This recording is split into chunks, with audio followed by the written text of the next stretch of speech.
જે સંસારની ગતિ ચલાવનારા, સંસારનું આ ચક્ર ચલાવનારા જીવો ઉત્પન્ન કર્યા, એ ભગવાનની ઈચ્છાથી દૈવ અને આસુરી જે ભગવાને ગીતામાં આજ્ઞા કરી છે એનું મહાપ્રભુજીએ વચન આપ્યું ગીતાજીનું, દ્વૌ ભૂત સર્ગે લોકેસ્મિન દૈવ આસુર એવ ચ, જે ગીતાજીમાં વાત કરી એ વાત અહીંયા પ્રમાણ આપી અને મહાપ્રભુજીએ ચર્ચા કરી છે.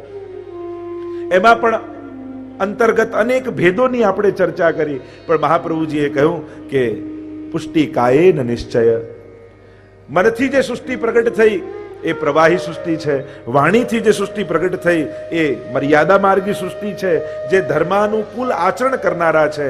અને પુષ્ટિ કાયેન નિશ્ચય, આ પુષ્ટિ સૃષ્ટિને ઠાકોરજીએ શ્રીઅંગમાંથી પ્રગટ કરી છે, શ્રીઅંગની સેવા માટે. અને એટલા માટે પુષ્ટિ જીવનું પરમ કર્તવ્ય એ ભગવત સેવા છે, ભગવત સ્વરૂપ સેવા છે એમ કહીશ. કારણ કે ભગવાનનું તો બધે દર્શન કરીને આપણે સેવા જોડીએ, સેવા કરી, પણ પુષ્ટિ ભક્તિમાં વિશેષ રૂપે મહાપ્રભુજીનું સર્વોત્તમ સ્તોત્રમાં ગુસાઈજીએ નામ આપ્યું છે સાકાર બ્રહ્મવાદૈક સ્થાપકો વેદ પારગ. પુષ્ટિ ભક્ત એ સાકાર ઉપાસના કરનારો છે. અને એટલા માટે આપણે ત્યાં સ્વરૂપ ભક્તિની વિશેષ પ્રધાનતા છે. અને એટલા માટે આપણે ત્યાં અન્ય ધ્યાન યોગ આદિ બધું જ ગૌણ છે. ત્યાં ધ્યાન છે તો મર્યાદા માર્ગી ધ્યાન નથી, પણ વિરહથી જે ગોપીજનો ધ્યાન પ્રભુનું કરે છે એવું વિરહાત્મક ધ્યાન છે. કે જ્યારે વિરહમાં ગોપીજનો સ્મરણ કરે છે એ પ્રકારનો પ્રકાર પુષ્ટિ માર્ગમાં છે. અને એટલા માટે એક વસ્તુ સમજી લેવી, આપણા ભક્તિ માર્ગમાં આ જ ઇન્દ્રિયો થકી આપણે ભગવાનનો અનુભવ કરવાનો છે. આ જ ઇન્દ્રિયો જ્યારે અલૌકિક બની જશે, સેવા કરતા કરતા જેમ પારસમણી લોઢાને સ્પર્શ કરે એમ ભગવત સેવા કરતા કરતા પ્રભુના સ્પર્શ માત્રથી, યમુનાજીની કૃપા માત્રથી એ તનુનવત્વ અથવા અલૌકિક સામર્થ્ય જે સેવા ફલમાં વર્ણન મહાપ્રભુજી કરશે, જે છેલ્લો ગ્રંથ છે ષોડશ ગ્રંથમાં, કે સેવા કરવાનું ફલ શું, તો જે અલૌકિક સામર્થ્યની પ્રાપ્તિ થાય, જે કિશોરીબાઈ આદિને આપ્યા. 84,252 વૈષ્ણવોએ જે રીતે પ્રભુને અનુભવ્યા આપણે એ રીતે અનુભવવાના છે. એટલે પુષ્ટિ માર્ગીએ ક્યારે એમની વિચારવું કે મર્યા પછી અહીંયા જઈશ, મર્યા પછી ભગવાન મળશે. આપણે તો સાક્ષાત આ જ દેહથી, આ જ ઇન્દ્રિયોથી કૃષ્ણ તત્વનો અનુભવ કરવાનો છે. એ તમે ભક્તની ભાવના કહો યા છેક વધારે કહું તો ભક્તની જીદ કહો. ઠાકોરજી આગળ અમારે તો તને આ જ દેહથી અનુભવીને જવો છે. પ્રગટ મળે સુખ થાય, ગિરધર પ્રગટ મળે સુખ થાય. દયારામભાઈનું ભજન છે ને કે આ માટીની અંદર પાણી હોય પણ માટી ચાટવાથી ક્યાં તરસ छिपाય છે, તો ખોદીને પાણી મળે ત્યારે તરસ छिपाય. દૂધની અંદર માખણ હોય પણ કેવલ દૂધ પીવાથી માખણનો અનુભવ ક્યાં થાય છે. તલની અંદર તેલ હોય પણ તલ કઢાઈમાં નાખીને તળો તો કઈ તળાય? એ તો એને તેલ કાઢો ને પછી કઈ એનો ઉપયોગ કરો તો કઈક એક કાર્ય થાય. એટલે જગત વૃક્ષ તેનું મૂળ હરી, મૂળ પોષે વૃક્ષ પોષાય. પ્રત્યેક શાખા જળ સિંચીએ, તરુવર તૃપ્તિ ન થાય, તૃપ્તિ ન થાય વૃથાશ્રમ પહોંચે. ભોજન અંગે લેપ્યું કોઈને ક્યાં પોષે. આ ભક્તિ પોષણ છે. આવતા વર્ષે યદુનાથજી ગાવાના છે, એની ચર્ચા આપણે કરવાના છે. અદ્ભુત છે ભક્તિ પોષણમાં. મોટી મોટી વેદાંતની વાતો, પુષ્ટિ માર્ગની સિદ્ધાંતની વાતો અને દયારામભાઈએ ચંદ્રાવાળાઓમાં ગાઈ દીધી. આજ આપણા ભગવદીઓની વિશેષતા હતી ને. એ નરસિંહ મહેતાથી લઈને છેક દયારામભાઈ સુધીના ચરિત્ર તમે જુઓ તો મોટી મોટી વેદ વેદાંતોની વાતો આ ભક્તોના મુખે ગવાય છે. અને એટલા માટે જેટલું કીર્તન સાહિત્યનું પુષ્ટિ માર્ગમાં મહત્વ છે ને એટલું જ ધોળપદ સાહિત્યનું પણ મહત્વ છે. એટલું જ મહત્વ છે. એટલે ધોળપદને પણ સાધારણ કે તુચ્છ નહીં ગણવાની. તો ઘણી વાર બહુ જે ક્લાસિકલમાં કે જે બહુ હવેલી સંગીતમાં ઊંડા ઉતરી જાય ને એને ધોળપદ માટે આમ હીન ભાવ થઈ જાય કે આ ધોળ શું ગાવાના હોય. ના ના, આપણે ત્યાં છેક હરિરાયજી થી લઈ અને કેટલા ધોળો એમના વહુજી, ચિંતનનું ધોળ સુંદરવંતા વહુજીનું અદ્ભુત વર્ણન છે. નંદ નંદન સખી સુંદર વાલો ચિંતન તેનો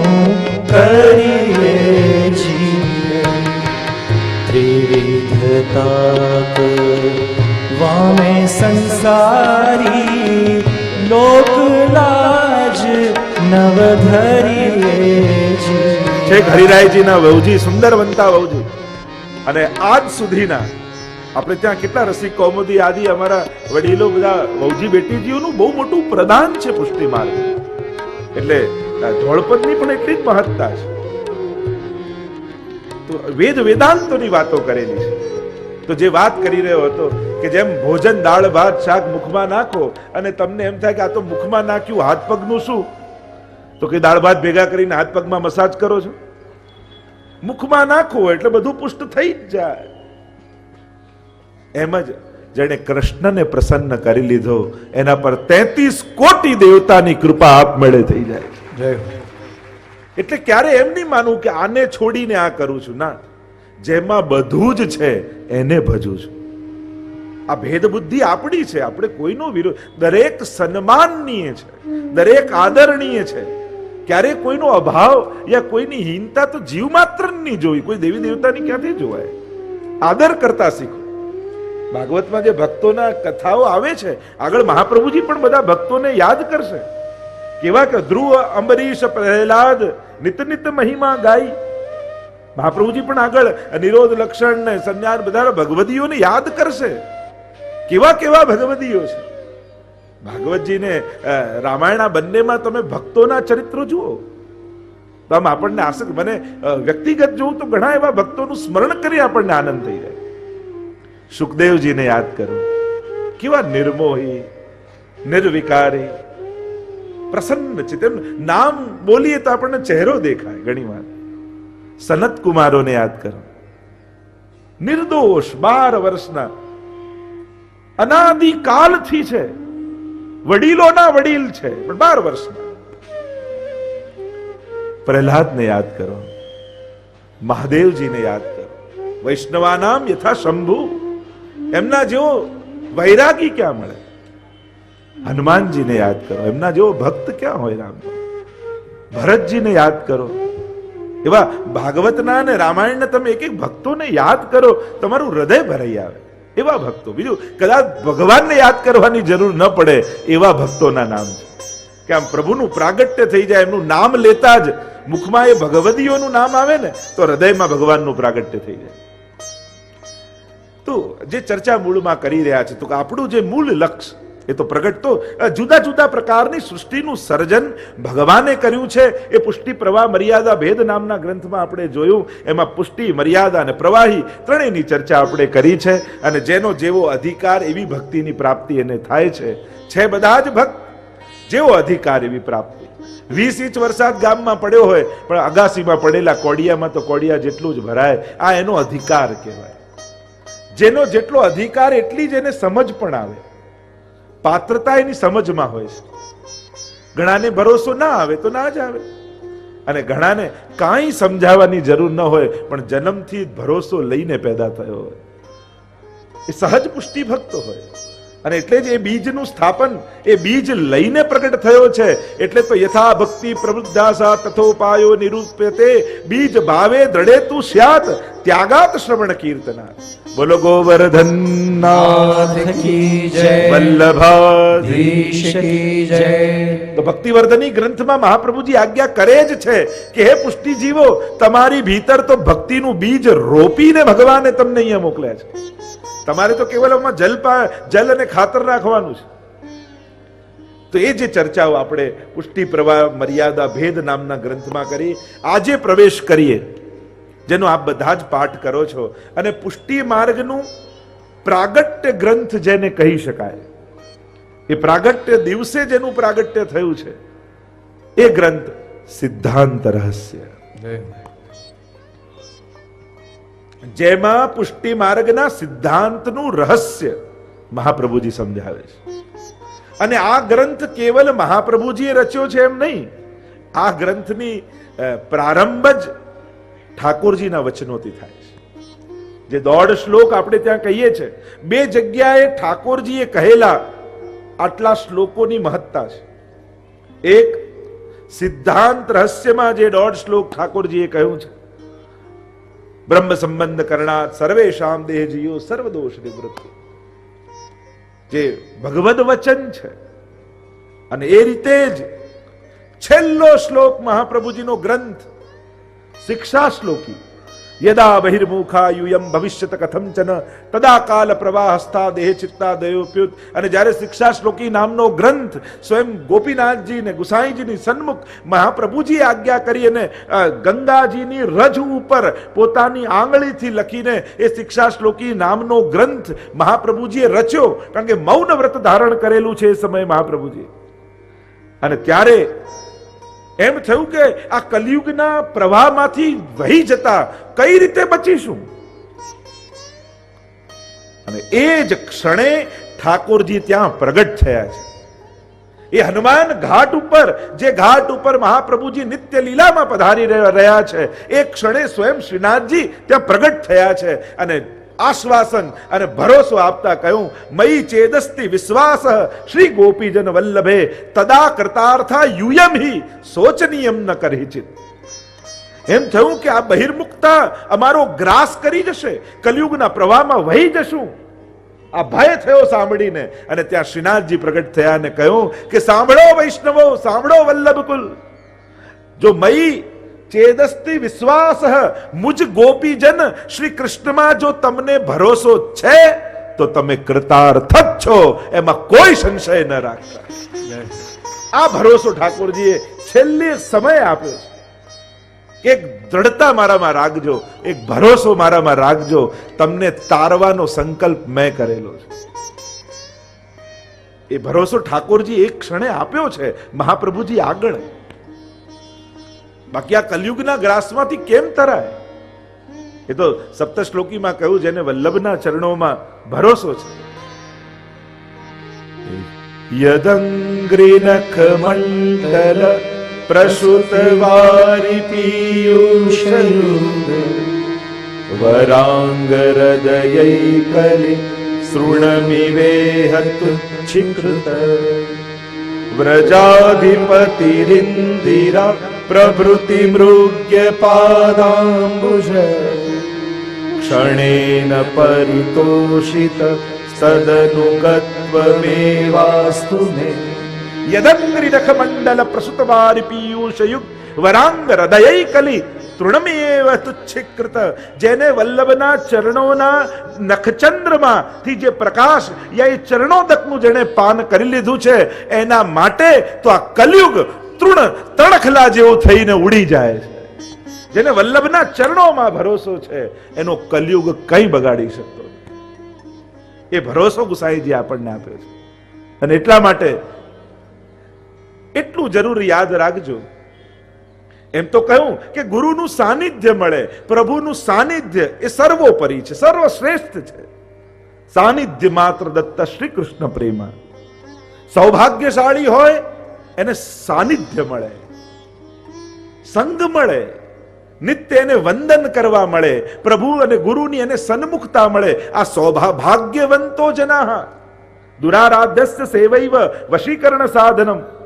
અને ત્યાં કહું ભાગ્યવંતો જના, એ ભાગ્યશાળી છે જેને પ્રભુની નિત્ય સન્મુખતા મળે છે, જેને નિત્ય ગુરુનું સાનિધ્ય મળે છે. એના જેવો નસીબ વાળો દુનિયામાં કોઈ નથી. તેને સૌભાગ્યશાળી કહ્યું. તો સાનિધ્ય મળે એ સૌભાગ્ય. સાનિધ્ય ને સંગ નથી તો ગુરુની આજ્ઞામાં રહેજો, એ બીજો સૌભાગ્યશાળી. કદાચ જેને સંગ ન રહી શકાય, આપણે દૂર હોઈએ, આપણને સાનિધ્ય ન મળતું હોય, તો બીજો ઉપાય છે એની સાથે રહેવાનો, એની આજ્ઞામાં જીવવું. એ પણ એક સાનિધ્યનો પ્રકાર છે. પ્રભુની આજ્ઞામાં, ગુરુની આજ્ઞામાં, વલ્લભની આજ્ઞા. આપણા બધાના ગુરુ શ્રી વલ્લભ છે. શ્રી વલ્લભની આજ્ઞામાં જી લેવું. અને કદાચ આજ્ઞામાં જીવવાનું પણ સામર્થ્ય નથી, આજ્ઞા પાળી નથી શકતા, શું કરવું એ અફસોસ મનમાં સતત રહે છે, તો શું કરીએ? ચલો બીજું કાંઈ ન સંગ થતો નથી, આજ્ઞામાં રહેવાતું, તો કમથી કમ એની નજરમાં તો રહો. બસ એક વાર એની સન્મુખ થઈ જાઓ. આપણને જ્યારે દેખાય પણ એ આપણને જોઈ રહ્યો છે એવો ભાવ રાખીને પણ 2 મિનિટ ઠાકોરજી આગળ ઊભા જરૂર રહો, એની નજરમાં રહો. 2 ક્ષણ આવીને જતા રહ્યા, એને નજર ફેરવીને આપણા પર નજર પડી ગઈ, તોય કૃતાર્થા યુયમ હિ, તોય કૃતાર્થ થઈ જવાય. તો સિદ્ધાંત રહસ્ય નામનો ગ્રંથ, દક્ષિણ ચરણ શ્રી વલ્લભનું, કર્મન શ્રી વલ્લભ અંગન ધ્યાન, આ બધું શ્રી વલ્લભના અંગરૂપ છે. 8.5 શ્લોકોમાં ચર્ચા કરી છે. છઠ્ઠા સ્કંદ સાથે જેની સમાનતા આપણે ભાગવતજીની સમાનતા સમય જોઈ હતી. લગભગ 11 જેટલી ટીકાઓ સિદ્ધાંત રહસ્ય ઉપર છે. 11 જેટલા આચાર્યોએ ટીકા લખી છે. એટલે ખૂબ વિપુલ સાહિત્ય સિદ્ધાંત રહસ્યની ટીકા ઉપર મળે છે. પણ આપણે તો બધાની સાર રૂપે, કારણ કે અધ્યયન પદ્ધતિથી નહીં, આપણે તો કથા પદ્ધતિથી દર્શન કરી રહ્યા છે. અને પહેલા જ મેં કહ્યું, 16 ગ્રંથ સપ્તાહ નથી, 16 ગ્રંથ સાર સપ્તાહ. એટલે ગ્રંથોના સારનું દર્શન આપણે કરીએ છીએ. પ્રસિદ્ધ પ્રસંગ આપ બધા જાણો છો એમ, મહાપ્રભુજી ભૂતલ પર પધાર્યા છે લીલાથી વિખૂટા પડેલા જીવોને ભગવત સંબંધ સંપાદિત કરી ફરી લીલામાં પ્રાપ્ત કરાવવા માટે. જે પ્રાગટ્યના કારણો આપણે કહીએ છીએ, ભાગવતજીના અર્થોને પ્રગટ કરવા, સેવા માર્ગ પ્રગટ કરવો, દૈવી જીવોને ભગવત સંબંધ સંપાદિત કરવો, જે પ્રાગટ્યના કારણ માનવામાં આવે છે. કહેવાય છે કે બીજી યાત્રામાં લગભગ 1549 વિક્રમ સંવત અને મહાપ્રભુજી પૃથ્વી પ્રદક્ષિણા કરતા કરતા વ્રજમાં પધાર્યા છે. ઠકરાણી ત્રીજના દિવસે યમનાષ્ટકના પ્રાગટ્યની જે આપણે કથાનું શ્રવણ કર્યું, સાક્ષાત યમુનાજી પ્રગટ થયા. ત્યાં સાક્ષાત યમુનાજી છે, અહીંયા સાક્ષાત ભગવતા પ્રોક્તમ, સાક્ષાત ઠાકોરજી છે. ત્રીજના દિવસે યમનાષ્ટકનું પ્રાગટ્ય, યમુનાજીના સાક્ષાત દર્શન, અને ચોથથી ગોવિંદ ઘાટ ઉપર શ્રી મહાપ્રભુજી ભાગવતજીનું પારાયણ કરવા માટે બિરાજી રહ્યા. 7 દિવસ સુધી મહાપ્રભુજીએ પારાયણ કર્યું છે. દસમ સુધી એકાદશીનો દિવસ આવ્યો, શ્રાવણ માસની આ પવિત્રા એકાદશી. અને પવિત્રા એકાદશી કોઈ પુષ્ટિ માર્ગનો જ ઉત્સવ નથી હો. આ છેક વેદમાંથી અમુક પ્રસંગો, ઉત્સવો ચાલતા આવે છે. ઉત્સવના અનેક પ્રકાર છે ને, નિત્ય ઉત્સવ, નૈમિતિક ઉત્સવ, પાર્વણિક ઉત્સવ. તો અમુક તિથિઓ ને નક્ષત્રોથી જે ઉત્સવ ઉજવાય છે, પુષ્ટિ માર્ગમાં અમુક જે ઉત્સવો છે એ બધા પૌરાણિક ઉત્સવોની પણ સ્વીકૃતિ કરવામાં આવી છે. તો છેક સતયુગનો આ પ્રસંગ છે. સતયુગથી પવિત્રા ઠાકોરજીને પવિત્રા એકાદશી ધરવામાં આવે છે. અને જુદા જુદા યુગમાં જુદા જુદા પ્રકારના પવિત્ર, એનો પણ ઉલ્લેખ, હમણાં એનો ચર્ચા નથી કરતો, મણીઓના પવિત્ર અને સુવર્ણના પવિત્ર, ચાંદીના પવિત્ર, કલિયુગમાં સૂતરના અને રેશમના પવિત્રની જે ચર્ચાઓ છે. અને એટલા માટે આપણે ત્યાં જયારે પવિત્રા એકાદશી હોય ને ઠાકોરજીને ધરાવતા હોઈએ ત્યારે આ બધા જ પવિત્ર ધર્યા પછી છેલ્લે આપણે સૂતર આદિના પવિત્ર 360 તારના, કારણ કે હિન્દુ સંસ્કૃતિ ગણના પ્રમાણે વર્ષના 360 દિવસ હોય છે. જેમ અન્નકૂટની સેવા એ 12 મહિનાની સામગ્રીની સેવા છે, એમ પવિત્રાની સેવા એ 360 દિવસની વસ્ત્રની સેવા છે. અને એના ભાવાત્મક પક્ષ પણ પવિત્રાના ઘણા બધા બતાવ્યા. આપણે ત્યાં તો સૈદ્ધાંતિક પક્ષ છે ને ભાવાત્મક પક્ષ પણ છે. તો મહાપ્રભુજી એકાદશીની રાત્રિ ગોવિંદ ઘાટ ઉપર બિરાજ્યા છે. અને મૂળ પુરુષમાં શ્રી દ્વારકેશજી એ પ્રસંગનું સુંદર રીતે વર્ણન કરતા આજ્ઞા કરે છે. એક સમય ચિંતા ચિત આઈ, દૈવી વિદ જાની જાય, આસુરી સો મિલત સદાઈ, બિન હોય સો કૌન ઉપાય, એક સમય ચિંતા ચિત આઈ, દૈવી કી વિદ જાની ન જાય.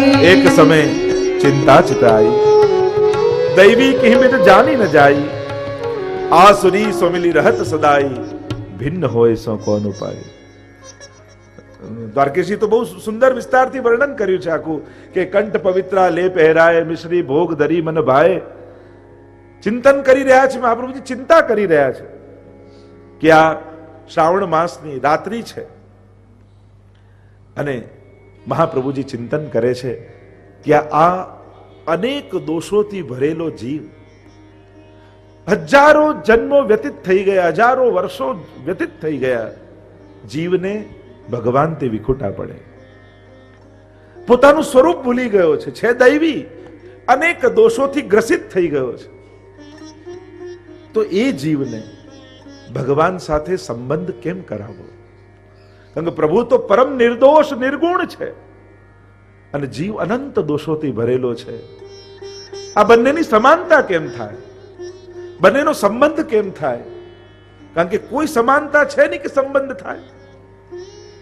આપણને એમ થાય કે જીવ અને ભગવાનનો સંબંધ તો અનાદિ છે અને છેક ઉપનિષદોમાં દ્વા સુપર્ણા સયુજા સખાયા સમાન વૃક્ષમ પરિશસ્વ જાતે યા યોદ યદંશ સતમ ભજેત.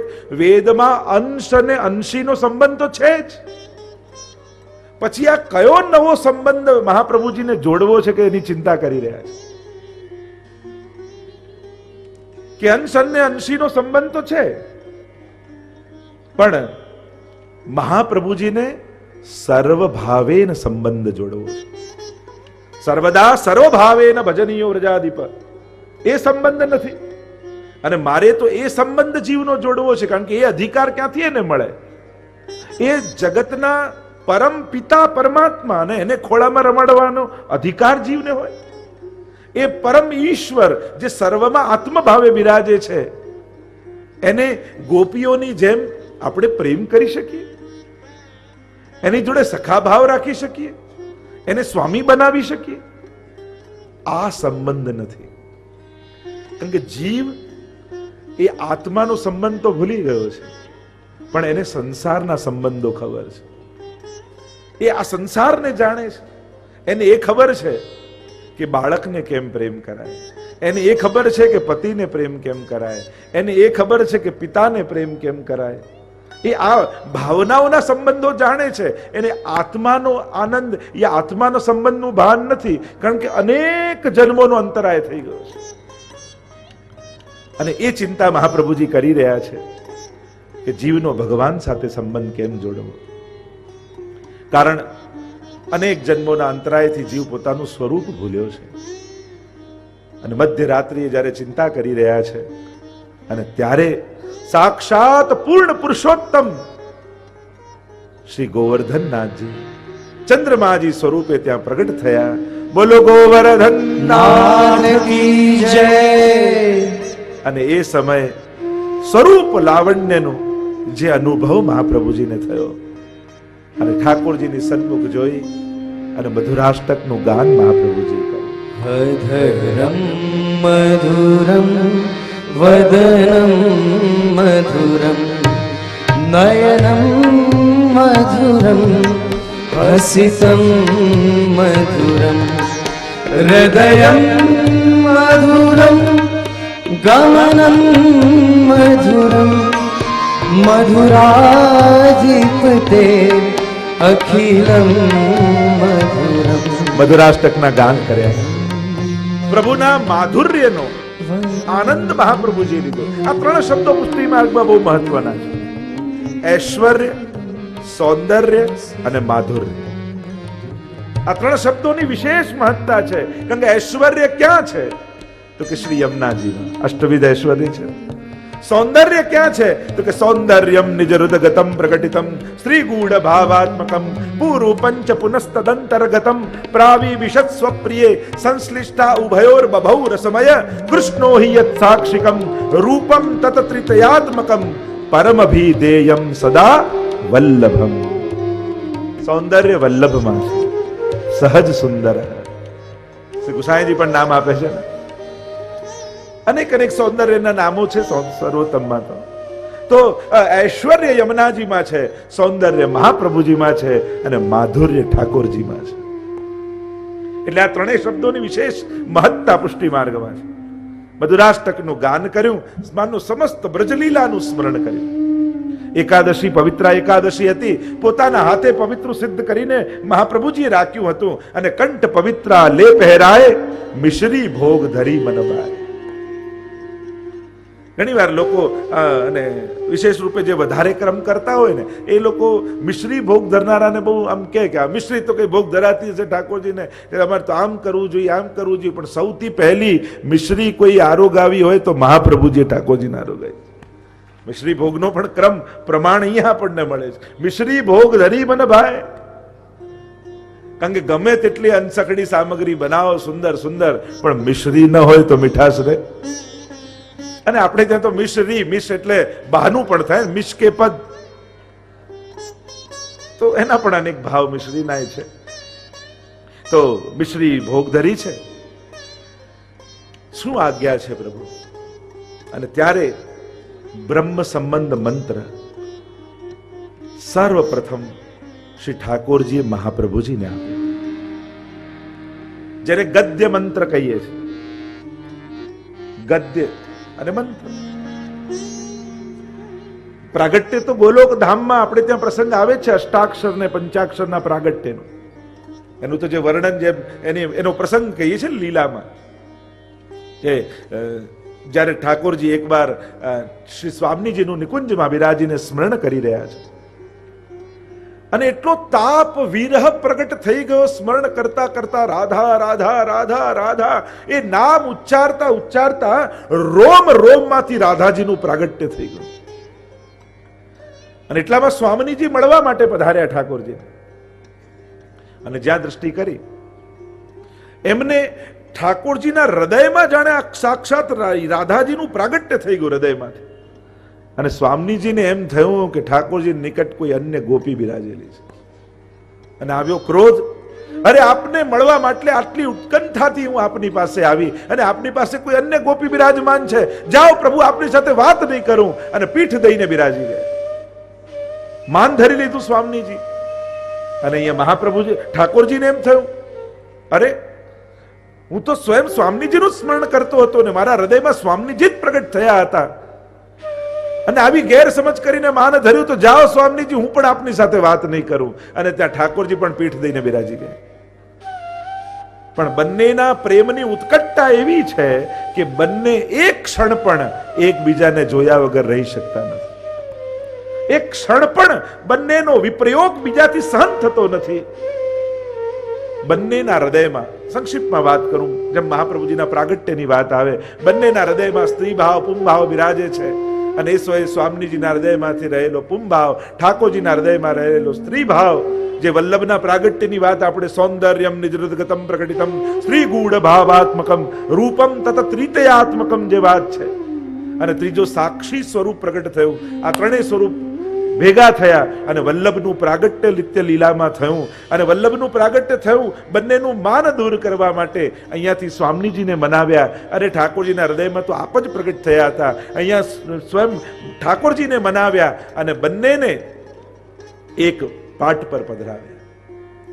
જ્યારે પાઠ પર પધરાવ્યા ઠાકોરજીને, ત્યારે સ્વામીજી નિકટ પધાર્યા ઠાકોરજીની પાસે, અને બે હાથ જોડીને પંચાક્ષરનું ઉચ્ચારણ એ સમયે નિત્ય લીલામાં સ્વામીજીએ કર્યું કે હે કૃષ્ણ હું તમારી છું, હે કૃષ્ણ હું તમારી છું, હે કૃષ્ણ હું તમારી છું.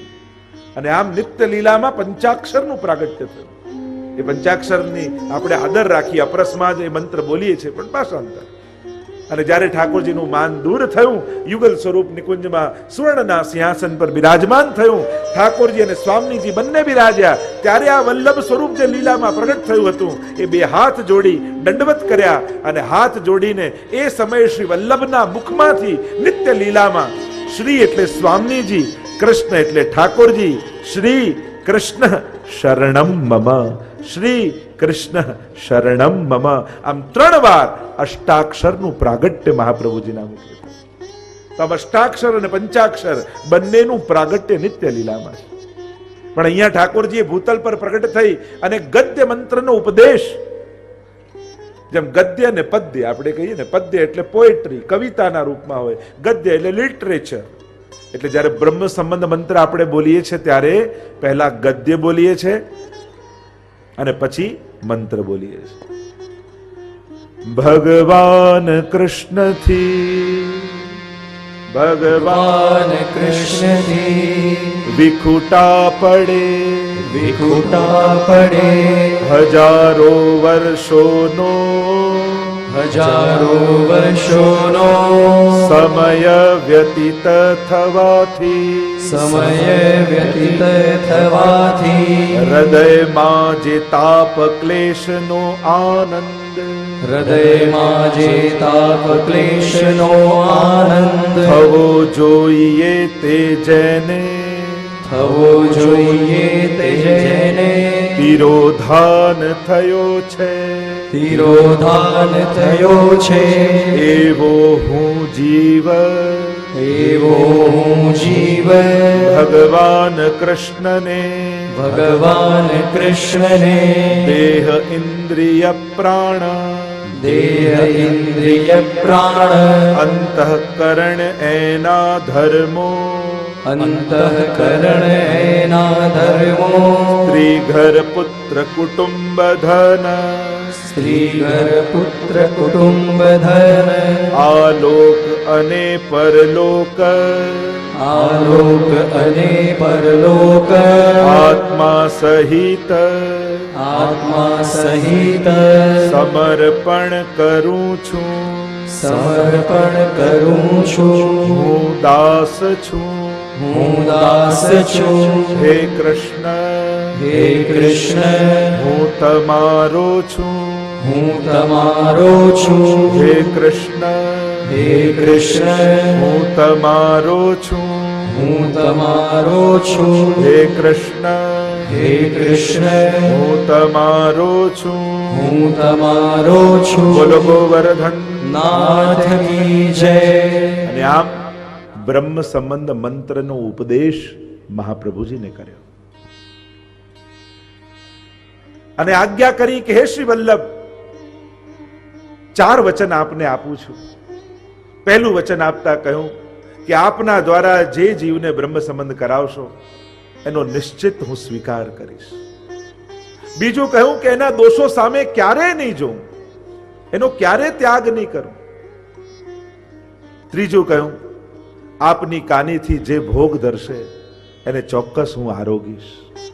અને ચોથું વચન આપ્યું આપ જેના માથે મને પુષ્ટાવીને પધરાવશો ત્યાં સદાય હું પ્રગટ સ્વરૂપે બિરાજીશ.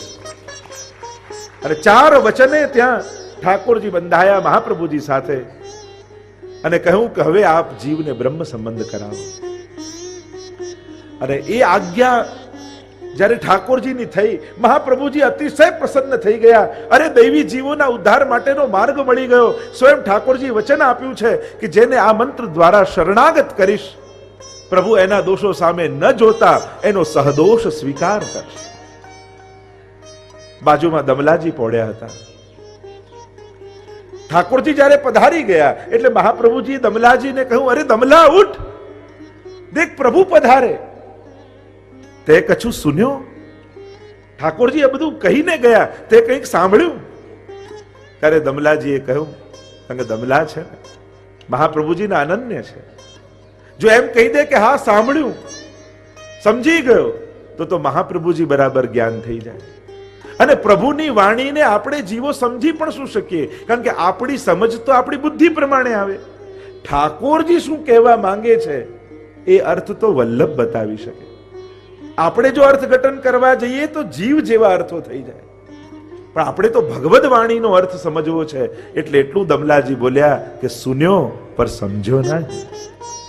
સાંભળ્યું તો ખરા, કાન છે એટલે શબ્દો કર્ણમાં પડ્યા કે પ્રભુ કંઈક બોલી રહ્યા હતા, પણ આપ કૃપા કરીને સમજાવો નહીં ત્યાં સુધી અમને સમજમાં ક્યાંથી આવે. અમે ક્યાં પ્રભુને ઓળખીએ છીએ, અમે તો મહાપ્રભુને ઓળખીએ. એટલે આપ વલ્લભ શ્રી ઠાકોરજીની વાણીને સમજાવો તો પ્રભુના હૃદયમાં જે ભાવ છે, જે ઉદ્દેશ્ય છે કહેવાનો, એને સમજી શકીએ. અને ત્યારે મહાપ્રભુજી આજ્ઞા કરી કે અરે દમલા દેખ, પ્રભુએ આ બ્રહ્મ સંબંધ મંત્રની આજ્ઞા કરી છે, સાક્ષાત પ્રગટ થયા છે. અને બીજા દિવસે સવારે કહ્યું સ્નાન કરીને આવો.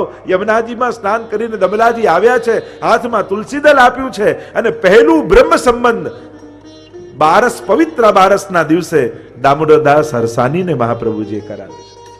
અને આ દમલાજી સમસ્ત વૈષ્ણવી સૃષ્ટિના પ્રતિનિધિ રૂપ છે. એટલે કે તમને બધાને બ્રહ્મ સંબંધ મહાપ્રભુજી જ આપી ગયા છે. અમે તો ખાલી તમને સ્મરણ કરાવીએ છીએ. કારણ કે દમલાજીના હૃદય રૂપે સમગ્ર વૈષ્ણવી સૃષ્ટિ બિરાજમાન હતી. એટલે શ્રી મહાપ્રભુજી તમને બ્રહ્મ સંબંધ આપી ગયા. અમે તો તમને યાદ અપાવીએ છીએ. અમને તો તમે સ્મરણ કરાવીએ છીએ. 3 સંબંધો હોય: બ્રહ્મ સંબંધ, લીલા સંબંધ અને ભાવ સંબંધ. આપણે પુષ્ટિ માર્ગમાં તો એમ માનવામાં આવે કે જેની સાથે, વૈષ્ણવ સાથે, ગુરુ સાથે, પ્રભુ સાથે જ્યાં પણ આપણે મળ્યા છીએ, આ મળ્યા છીએ પણ એમને એમ નથી મળ્યા. આ 3માંથી આપણો કોઈ એક સંબંધ છે. કદાચ દરેક જોડે બ્રહ્મ સંબંધનો સંબંધ ના હોય તો ક્યાંક લીલા સંબંધ હશે, કે નિત્ય લીલાનો કોઈ સંબંધ હશે. ક્યાંક લીલા સંબંધ નહીં હોય તો કોઈ ભાવ સંબંધ હશે. આપણે વાર્તા છે ને, આ ભાવથી પ્રાગટ્ય થયું, આ ભાવના પ્રાગટ્ય ચંદ્રાવલીજીના ભાવથી પ્રગટ થયા. તો ત્રીજો સંબંધ એ ભાવ સંબંધ છે. આ 3માંથી કોઈ એક સંબંધ ક્યાંક આપણે બધાનો છે, અને એટલા માટે આપણે બધા સત્સંગ કરવા એક જગ્યાએ ભેગા થયા. આ 3માંથી કોઈ એક સંબંધ તો છે જ, નહીં તો મળવાનું થાત જ નહીં ભૂતલ પર આપણા લોકો. તો બ્રહ્મ સંબંધની આજ્ઞા કરીને પહેલું બ્રહ્મ સંબંધ દમલાજીને કરાવ્યું. અને ત્યારે મહાપ્રભુજીએ આ સિદ્ધાંત રહસ્ય નામનો ગ્રંથ સૌથી પહેલા દામોદરદાસ હરસાનીજીને ભણાવ્યો. આવો પ્રવેશ કરીએ. થોડી પ્રસ્તાવના લાંબી થઈ, પણ ગ્રંથના દર્શન માટે, સમજવા માટે આવશ્યક હતું. આવો પ્રવેશ કરીએ સિદ્ધાંત રહસ્યમાં. લગભગ આપ બધા જ પાઠ કરો છો એટલે આપને બધાને યાદ છે. સાથે મળી એક એક શ્લોકનું અવગાહન કરતા જઈએ. શ્રાવણશ્યામલે પક્ષે એકાદશ્યામ મહાનિશી સાક્ષાત ભગવતા પ્રોક્તમ તદક્ષરશ્યતે. 8.5 શ્લોકમાં જે મહાપ્રભુજી આ સિદ્ધાંત રહસ્ય ગ્રંથ બનાવ્યો, સૌથી પહેલા મહાપ્રભુજી આ ગ્રંથમાં સ્થાન, સમય અને મને સાક્ષાત ભગવદ આજ્ઞા થઈ છે એ વાતનો ઉલ્લેખ અહીંયા કરી રહ્યા છે. અંતઃકરણ પ્રબોધમાં બી વચન છે કે મને આજ્ઞાઓ થઈ છે. ગંગા સાગર સંગમે આપી પશ્ચાત મધુવને, આ 2 આજ્ઞા પૂર્વમાં થઈ, એમ ત્યાં પધારવાની નિત્ય લીલામાં એનો ઉલ્લેખ મહાપ્રભુજીએ કર્યો છે. કારણ કે એને કારણે ગ્રંથની પ્રમાણિકતા સિદ્ધ થઈ છે. અહીંયા પણ મહાપ્રભુજી ભૂતલ પર પધાર્યા તો આપણને સંશય થાય કે શ્રી મહાપ્રભુજીને તો ખબર જ છે ભૂતલ પર કેમ પધારવાનું, કઈ રીતે દૈવી જીવોનો ભગવત સંબંધ કરવાનું, એ તો જાણે જ છે. પછી કેમ ચિંતા મહાપ્રભુજીએ કરી અને કેમ ઠાકોરજીએ પ્રગટ થઈને મંત્ર આપ્યો? કારણ આ વલ્લભ સંપ્રદાય પ્રગટ કરવાનો છે, પુષ્ટિ માર્ગ પ્રગટ કરવાનો છે.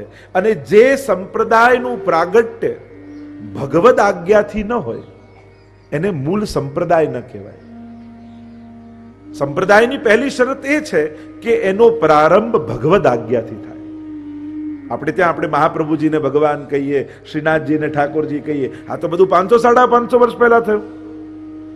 તો કોઈ એમ કે તમે તો વૈષ્ણવ છો એટલે તમારા ભગવાનને ભગવાન કહો, ગુરુને ભગવાન કહો, અમે કેમ માનીએ? તો કે ના ના, અમે કહીએ એમ નથી. આ કોઈ 500 વર્ષની વાત નથી, આ તો હજારો વર્ષ પહેલા પુરાણોમાં લખાયેલું છે. ગર્ગ સંહિતા કોઈ પુષ્ટિ માર્ગીએ લખી નથી, એ તો ગર્ગજીએ લખી છે. અને ગર્ગજીએ સ્પષ્ટ ગર્ગ સંહિતામાં શ્રીનાથજીના નામ સાથે વર્ણન કર્યું છે કે કલયુગના 4500 વર્ષ વીત્યા બાદ આ રીતે શૃંગાર મંડન વ્રજમંડળમાં હું ગોવર્ધનનાથ અને શ્રીનાથ નામથી પ્રગટ થઈશ, એવું ગર્ગ સંહિતામાં સ્પષ્ટ લખેલું છે. આ કોઈ પુષ્ટિ માર્ગીએ લખેલું નથી. આપણું માર્ગ એ વેદોક્ત પ્રમાણિત માર્ગ છે, શાસ્ત્રોક્ત માર્ગ છે. મહાપ્રભુજી માટે ભવિષ્ય પુરાણમાં લખેલું છે, અગ્નિ રૂપો દ્વિજાચાર્યો ભવિષ્યામીહ ભૂતલે વલ્લભો અગ્નિરૂપ શ્યાદ વિઠ્ઠલ પુરુષોત્તમ. હવે પુરાણ તો વ્યાસજીએ લખ્યા છે, કોઈ પુષ્ટિ માર્ગી લખવા થોડી ગયું, પણ પ્રમાણો છે. સાંડિલ્ય સંહિતામાં લખેલું છે, સ્પષ્ટ નામ સાથે ઉલ્લેખ છે. તો આ શાસ્ત્રોક્ત પ્રમાણ છે. એટલે મહાપ્રભુજી પણ ઈચ્છે છે કે કદાચ હું બ્રહ્મ સંબંધ આપી દઉં તો એ પ્રમાણિત ન કહેવાય, પણ જ્યારે ભગવદ આજ્ઞાથી થાય ત્યારે ભગવદ આજ્ઞા વેદ તુલ્ય કહેવાય. ભગવદ વાણી એ વેદ બરાબર કહેવાય. હવે વ્યાસજીને ખબર નથી ભાગવતજી છે, અને ભાગવતજી નું મહાત્મ્ય એમણે પદ્મ પુરાણમાં પહેલેથી લખ્યું છે. તો કોઈનું મહાત્મ્ય ક્યારે લખાય? જ્યારે એ ગ્રંથ વિશે ખબર હોય. પછી કેમ વ્યાસજીને શોક થયો? નારદજી પધાર્યા, નારદજીના મુખે સાંભળ્યું અને પછી ભાગવતજીનું દર્શન કરીને ગાયું. કારણ જો પોતે લખે તો વ્યાસજીએ લખેલું કહેવાય, પછી એ વેદોક્ત વેદ તુલ્ય ન કહેવાય. પણ જો પરંપરામાં જોડાય કે ભગવાન બ્રહ્માજીને કે, બ્રહ્માજી નારદજીને કે, અને નારદજી પછી જો વ્યાસજીને આપે તો ભગવાનની પરંપરામાં જોડાય તો એ પ્રમાણ ગ્રંથ કહેવાય.